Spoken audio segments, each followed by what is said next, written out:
Hello YouTube. This is the Gentleman Scholar. I'm going to see if I let this dry out enough, let's see if it lights up.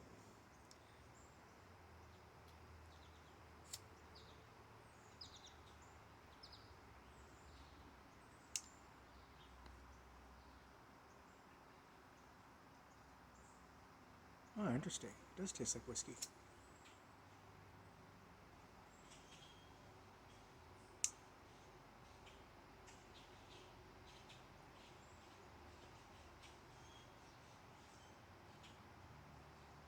Probably didn't let it dry out enough. One more try. Anyway, how are you all folks doing?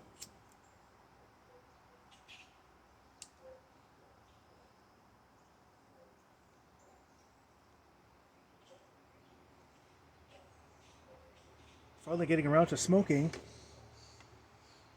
Frog Morton, the tobacco that my good friend Edward Hobbs gifted to me a couple of weeks back, probably more like a month back now.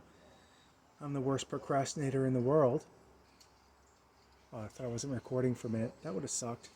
How many times have we done that? Started a video and then found out that it wasn't recording.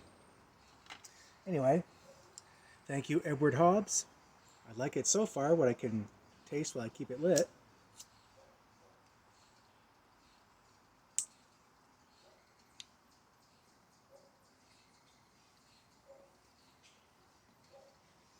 Yeah, it probably needs to dry out a little more. Anyway, smoking my little Ozark pipe. And just wanted to really say hello. It's been a while since I've been on. There's all kinds of activity going on in the YTPC. There's gauze and there's VRs being requested. It's really hard to keep track. I have to admit, I really don't take place in contests very much because, I never win anything. And I know I'm definitely not going to win if I don't try, but it's just sort of like even though the odds are against you, you kind of hope that your name comes up and you're like, But anyway, I just wanted to say hello. I was going to take a book out here to do a little book report, but of course I forgot it. Excuse me for a minute.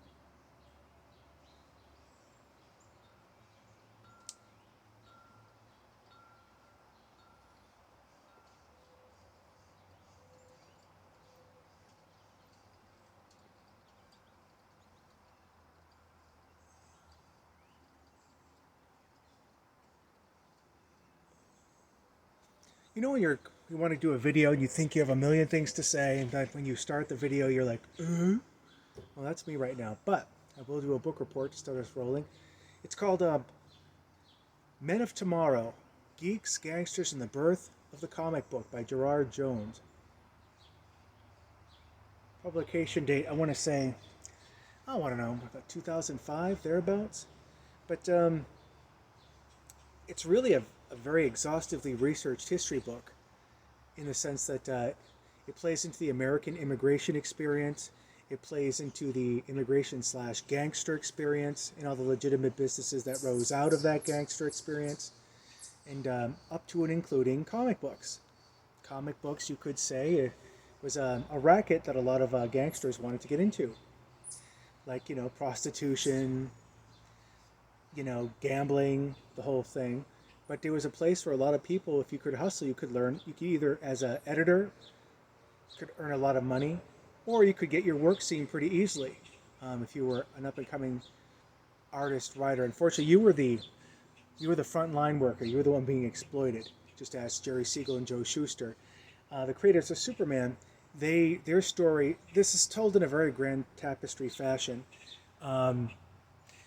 Characters are introduced and then picked up later on. It goes from, I want to say, from the teens, the 1900s, to the pretty much, I'll say, the 1950s, 60s, 80s, right around there. The golden age birth of the comic book. And it really is surprising just how much hustling went on behind the scenes and how many cons were run and everything like that. And no, it's just very, very educational. And I yeah, I was on the plane reading it. I was like sitting there just like turning the pages because I really could not learn enough. I kind of wish they do a mini series on it because it would be interesting to see all the larger than life figures in there that ran a company. More, I'm not going in a particular order. More Wessinger. It all started with the science fiction pulps. The science fiction pulps uh, influenced, inspired a lot of these creators, both editors and creators alike. And with the pulps decline, like Amazing Stories and Weird Tales, and a bunch of millions of others, while they started declining in the 20s and 30s, that's from out of their decline came the rise of the comic book. And none was more successful than Action Comics. It was Action Comics #1, the debut of Superman. And that lit the whole thing off and probably set the course for superheroes dominating the field all throughout its history.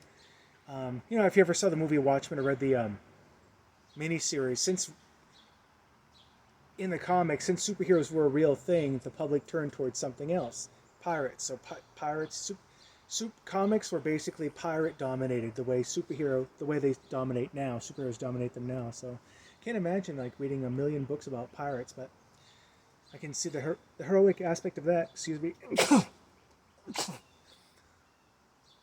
Excuse me. Let's try to like this again.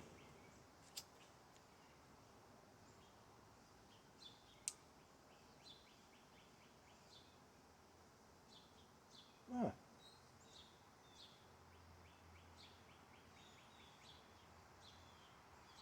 This is pretty good, Edward.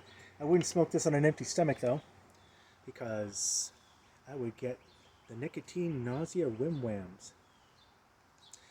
I've experienced that like twice in my life. It's not fun. And so if you're going to smoke something stronger, I don't know how strong Frogmorton is supposed to be, but I'm still recording.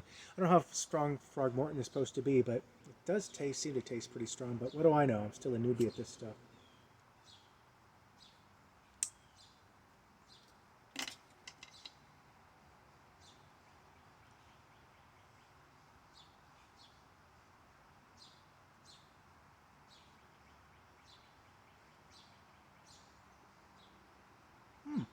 I like it.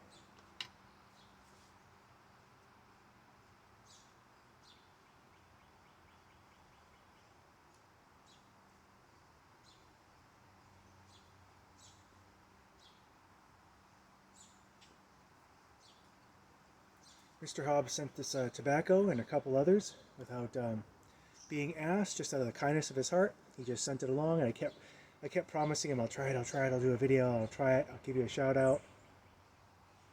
And now I'm finally doing it. Don't know why I'm such a procrastinator. Onion bangs out like 3 videos a day. Same with Mark, who's now changed his name to oh god, I should know this. Oh man. Old age. It was once Northeast Piper UK. And now I forgot his new name. That's okay. It was the name of his tobacco store when he was younger, where he got his first cigar from. But hey, just wanted his name to like cover everything, not just pipes. Who else? Couple new subscribers. Doing It Wrong seems like a pretty nice fellow. Go over to see him and subscribe to him. He's still in the newbie stage of collecting subscribers. Opossum Piper is another one.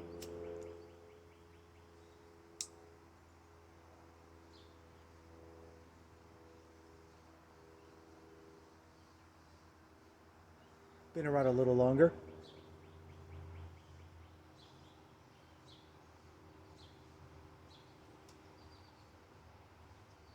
Had a trip tomorrow, a 2-day, follow this if you can, Boston, Salt Lake City, New York JFK, spend the night when you finally get to the hotel. And then JFK down to Miami and back up to Boston. It's not a trip I look forward to doing, but luckily, someone took the trip off me. That's my game plan. What I'm going to do is work enough trips so that I can pay the bills and try to dump all the rest. It seems to be working thus far. And I don't know if COVID takes off. If COVID takes off again, I don't know if I don't know if unpaid leaves are going to be given out. But my finances are in order. I'll take another unpaid leave if that's what it comes to. So, but really, that's really all I have to say. I hope you're all doing well. I'll try to come back with another tale sooner or later when I'm inspired. Just want to say the YTPC is a great community. I love touching base with it every day and watching many of your videos. And who I see depends on mood, and how often I see them depends on mood. But I think I may have mentioned him before. This is a non-pipe recommendation. If you are into fishing, I'm not, but I like the guy that much. His name is Vincent Donnelly, the Mad Fisherman. He's in Ireland, and he basically does these little travel logs of when he goes out fishing, and he basically dramatizes it. He's very amusing, and he's the very epitome of the cheerful Irishman. He takes his Jameson's whiskey along with his Guinness chaser, and whenever he has a dram, it's for the chest. And when things go wrong, everything's a disaster. He was hanging out with other fishermen. They were all saying that around him. It's a disaster. So obviously it must be one of his patented phrases. Go check him out. Vincent Donnelly, the Mad Fisherman. And I'm coming up on 11 minutes, so we all have more important things. We all have important things to do, so I'm going to let you go. I hope you're all well, ladies and gentlemen. Take care, YTPC.